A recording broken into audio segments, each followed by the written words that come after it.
¿Alguna vez te has parado a pensar en lo que realmente significa ser débil? No en el sentido físico, sino en el sentido íntimo, psicológico. La debilidad es solo una condición inofensiva, un rasgo que despierta compasión, o conlleva algo más oscuro, capaz de erosionar la confianza y la felicidad. Friedrich Nietzsche creía que la debilidad es más que una limitación. Es una trampa, una fuerza invisible que lleva a las personas a enmascarar la verdad para ocultar su impotencia detrás de moralidades fabricadas. Imagina un amigo que siempre parece amable, pero cuya ayuda nunca es genuina, o una persona que insiste en hacerse la víctima, manipulando a otros para encubrir sus propios defectos. Nietzsche vio esto como una forma de deshonestidad arraigada en la debilidad. Creía que, en el fondo, ser débil es rechazar la vida, evitar la verdad y abrazar una máscara que nos desconecta de la realidad. Pero, ¿de dónde viene esta idea y qué revela sobre nuestra sociedad y sobre nosotros mismos? La debilidad no es solo un problema individual, sino una fuerza contagiosa que amenaza lo que más apreciamos, nuestra capacidad de vivir auténticamente.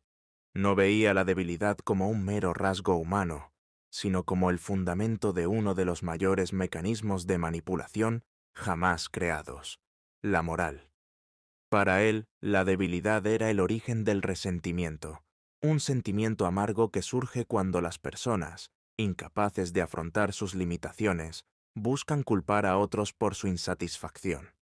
El filósofo identificó esto en la creación de la moral de esclavos y en la conversión de valores que exaltan el sufrimiento, la humildad y la sumisión, mientras demonizan la fuerza, el poder y la independencia. Pero, ¿qué es exactamente el resentimiento? Imagina una persona que no tiene el coraje de admitir su envidia del éxito de otro. En cambio, esta persona critica los méritos de los demás, llamándolos arrogancia o codicia. Este proceso de degradar a los fuertes para justificar la propia impotencia es el corazón del resentimiento. Para Nietzsche, es en este espacio que la debilidad se vuelve deshonesta. En lugar de admitir su incapacidad para lograr algo, los débiles crean una narrativa en la que sus limitaciones son virtudes. Esta moral de esclavos se opone a la moral de los amos, que valora la fuerza, el coraje y la autoafirmación. Mientras que los amos crean sus propios valores, los esclavos reaccionan, construyendo sistemas éticos que los colocan como puros y a los poderosos como pecadores. El cristianismo, según Nietzsche, fue el ejemplo más notable de esta inversión de valores. Creía que la religión promovía la debilidad como un ideal, exaltando el sufrimiento y la humildad, mientras condenaba el orgullo y la autosuficiencia. Por supuesto, esto no significa que despreciara a los débiles simplemente porque eran débiles. Despreciaba su elección de enmascarar su debilidad con ilusiones, transformándola en una fuerza corrosiva. Para él, el problema no era la fragilidad humana, sino la negativa a enfrentarla honestamente. Pero, ¿por qué es tan común esta elección por la deshonestidad? ¿Por qué es más fácil crear una máscara que aceptar la realidad? Para entender esto, debemos profundizar en la psicología de la debilidad, y está vinculada al comportamiento deshonesto. Para el autor de Más allá del bien y del mal, la debilidad no es solo una condición pasiva, es activa, insidiosa, y tiende a manifestarse en comportamientos que distorsionan la verdad y sabotean las relaciones humanas. Según el pensador alemán, cuando alguien reconoce sus limitaciones, surgen dos opciones: aceptar su propia vulnerabilidad y buscar superarla, o negar esta debilidad y proyectarla al mundo exterior. Es en este segundo camino donde surge la deshonestidad. Desde el punto de vista psicológico, esto se traduce en el miedo de enfrentar el propio fracaso. Imaginemos a una persona que constantemente evita los retos, pero lo justifica culpando a otros o a las circunstancias. Friedrich Nietzsche señaló que esta evasión de la responsabilidad es un mecanismo de defensa que protege al ego, pero que, a la larga, alimenta el resentimiento. ¿Y qué pasa cuando el resentimiento se apodera? El individuo débil se convierte en un maestro de la manipulación. Utiliza la autocompasión para atraer apoyo, disfraza su envidia de moralidad y culpa a los que están en posiciones de poder por su infelicidad. Este patrón crea un ciclo en que la debilidad no solo persiste, sino que se extiende. Después de todo, como observó el crítico de la moral cristiana, es más fácil buscar consuelo en una narrativa que retrata al otro como el villano, que enfrentar la propia impotencia. Pero, ¿cuál es el costo de esta elección? Para Nietzsche, negar la realidad tiene consecuencias profundas. Primero, impide el crecimiento personal. Alguien que se niega a reconocer sus propios límites nunca podrá superarlos. Segundo, erosiona la confianza. Las personas que constantemente manipulan y enmascaran la verdad pierden credibilidad en las relaciones. Finalmente, debilita a la sociedad en su conjunto. El filósofo vio la debilidad como una fuerza contagiosa, capaz de crear culturas enteras basadas en el resentimiento y el autosabotaje. Un ejemplo práctico se puede ver en el entorno corporativo. Considere a ese colega que nunca admite sus errores, pero siempre está listo para criticar el trabajo de los demás. Este comportamiento no solo genera desconfianza, sino que también desestabiliza al equipo. Los pensadores de Rookin vieron esta dinámica como una versión en miniatura de la sociedad, cuando muchos eligen la deshonestidad como estrategia. La debilidad se convierte en un virus que debilita al colectivo. Sin embargo, el crítico de la modernidad no creía que esta condición fuera inevitable. Para él, los seres humanos tienen el potencial de trascender su debilidad, siempre que abandonen las ilusiones y acepten la realidad tal como es. Y aquí es donde entra la noción de fuerza, no como algo brutal u opresivo, sino como el coraje de enfrentar la vida sin máscaras. Este coraje es lo que separa a los débiles de los fuertes. Pero, ¿qué significa en la práctica ser fuerte? ¿Cómo podemos cultivar esta fuerza interior en un mundo que parece recompensar la manipulación y el autoengaño? Para el filósofo que desafió las convenciones morales, la deshonestidad es el reflejo más evidente de la debilidad. Cuando una persona no tiene la fuerza necesaria para enfrentar sus limitaciones, recurre a la falsedad, tanto a sí mismo como a los demás. Esta estrategia crea un ciclo tóxico.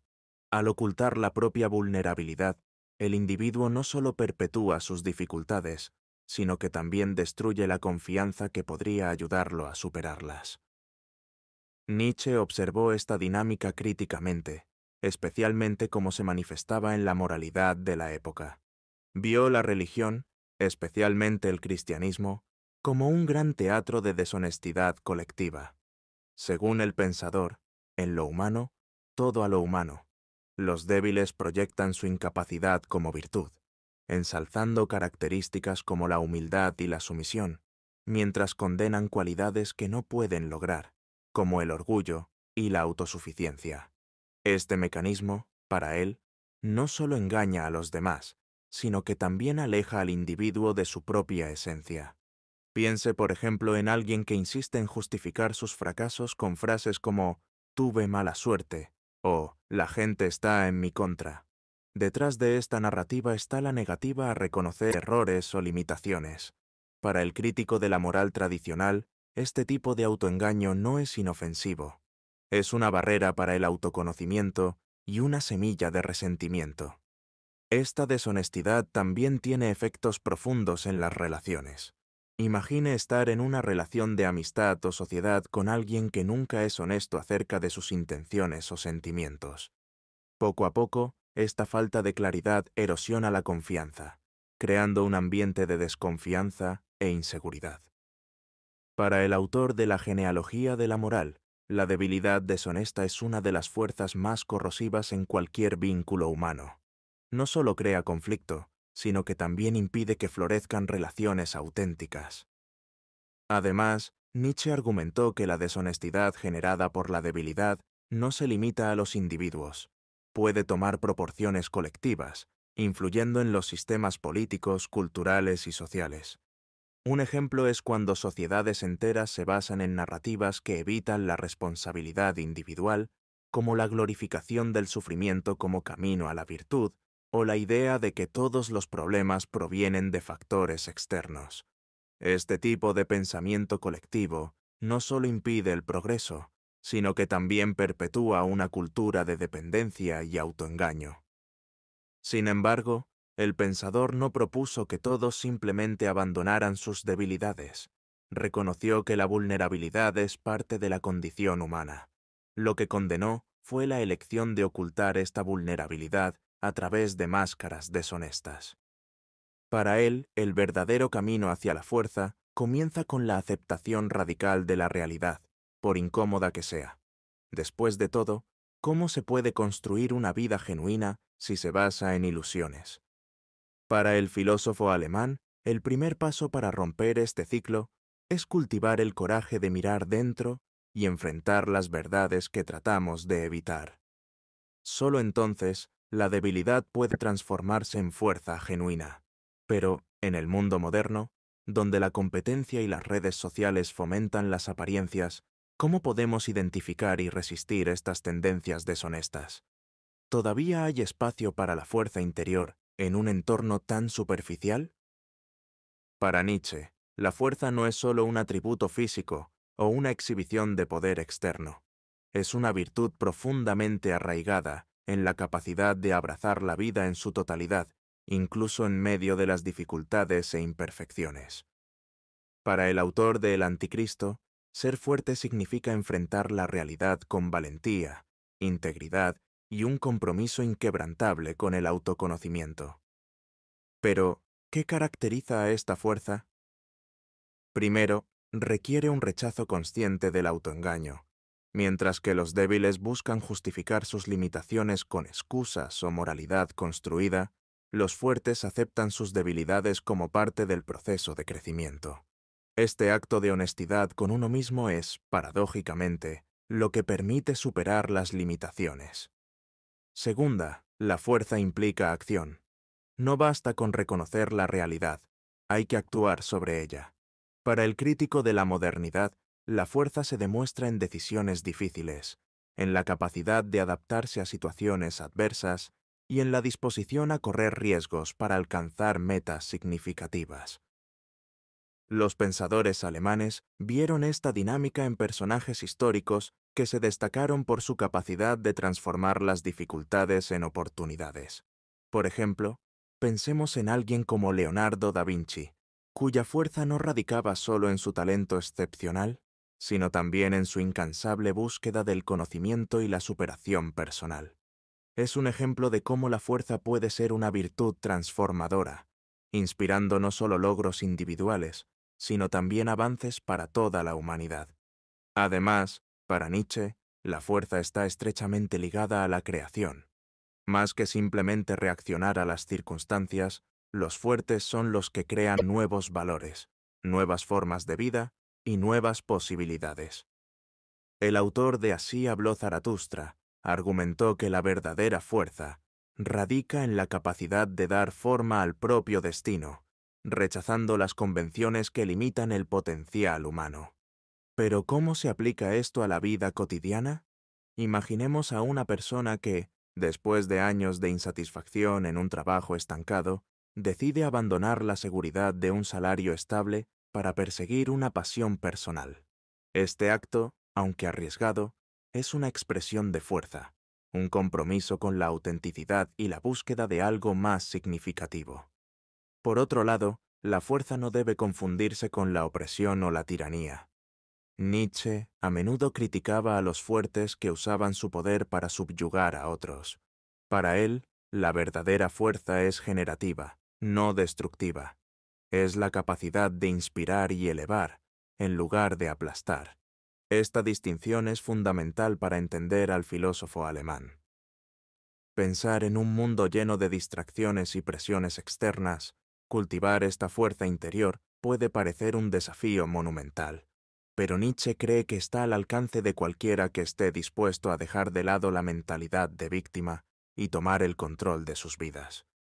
Esto requiere, sobre todo, una voluntad de cuestionar las narrativas impuestas por la sociedad, la religión o la cultura.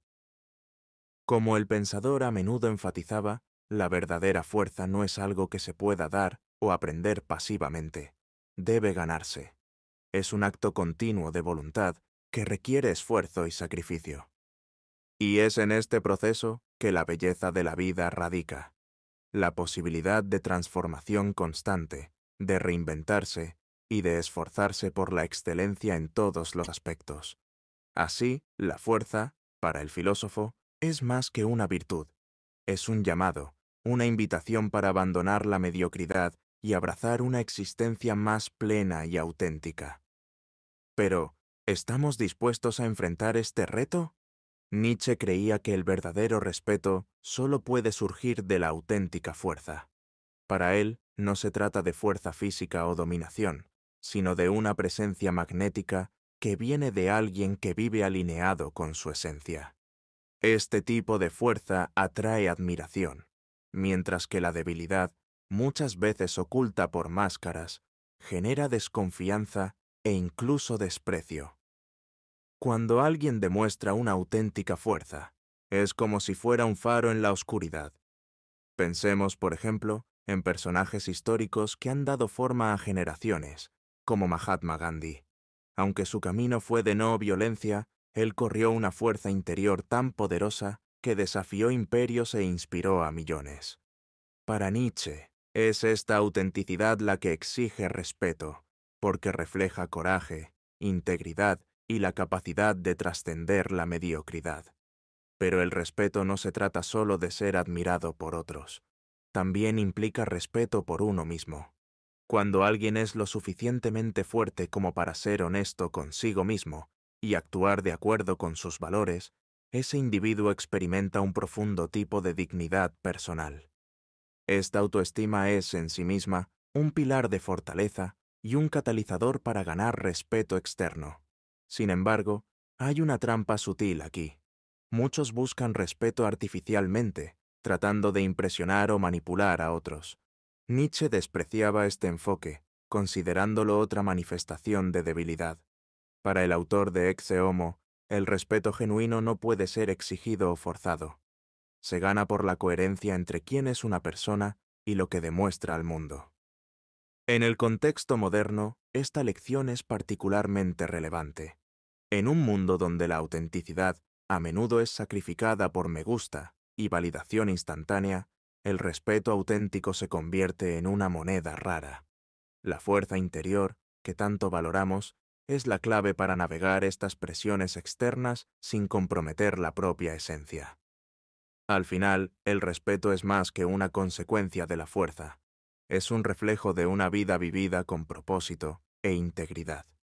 ¿Estamos listos para despojarnos de las máscaras que usamos y ganar respeto genuino, empezando por nuestra propia compasión? A menudo celebrada como una virtud esencial en la sociedad moderna, la compasión es, para Nietzsche, una debilidad disfrazada. En el corazón del pensamiento del filósofo se presenta la idea de que la compasión, aunque a menudo bien intencionada, puede generar dependencia y perpetuar la debilidad, creando un ciclo de vulnerabilidad que puede corroer el espíritu humano. Para el filósofo, la compasión es una respuesta emocional que, en lugar de empoderar, a menudo infantiliza a los que la reciben. Esta dinámica es particularmente evidente en cómo las sociedades tratan a los desfavorecidos. En lugar de empoderar a los individuos para que se levanten y se vuelvan autosuficientes, la compasión puede transformar la dependencia en un estado del ser. Nietzsche vio esto como una traición a la verdadera naturaleza de los seres humanos, que es la búsqueda de la autoafirmación y el poder personal. Imagina una situación en donde una persona que enfrenta dificultades financieras recibe ayuda de manera paternalista. La intención puede ser noble, pero el mensaje subyacente es que no puede superar esto solo. Este enfoque no solo socava la confianza en uno mismo, sino que también impide el desarrollo de las habilidades necesarias para enfrentar desafíos futuros. En lugar de convertirse en una fuerza activa en la propia vida, el individuo se encuentra atrapado en un ciclo de dependencia, análogo a un niño que nunca aprende a caminar por sí solo. La crítica de Nietzsche a la compasión no es simplemente un ataque a la bondad humana. Desafía la naturaleza misma de la moralidad. Para él, la moral tradicional, que a menudo glorifica la compasión, sirve como un mecanismo de control social, creando una jerarquía que valoriza la debilidad.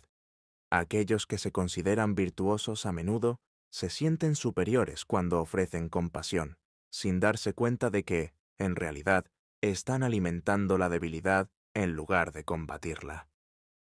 Es esencial darse cuenta de que la crítica de Nietzsche a la compasión no sugiere que no debamos ayudar a los demás.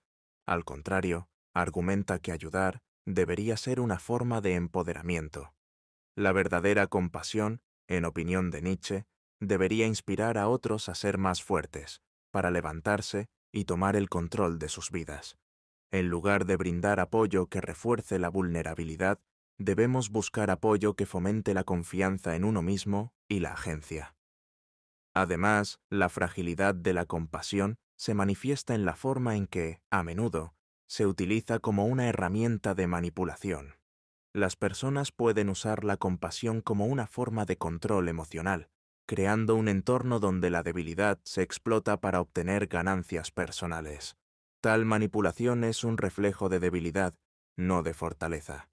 Nietzsche nos recuerda que la verdadera fortaleza se revela en la capacidad de afrontar la vida sin recurrir a emociones que devalúan la autonomía de los demás.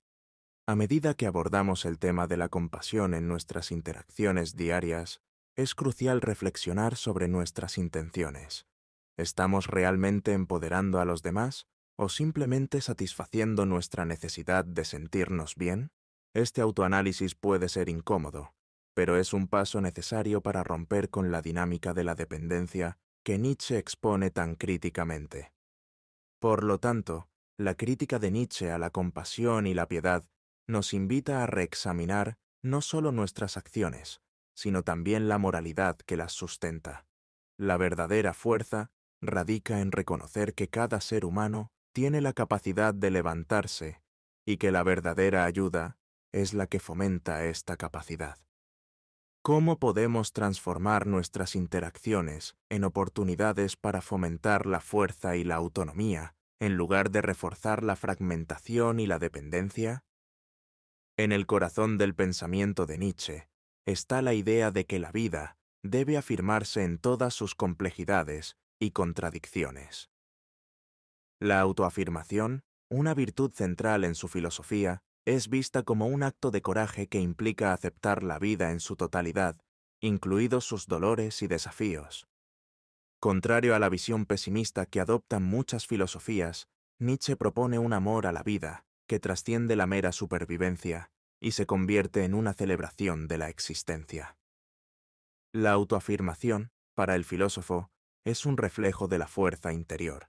Es la capacidad de decir sí a la vida, incluso cuando presenta obstáculos aparentemente insuperables.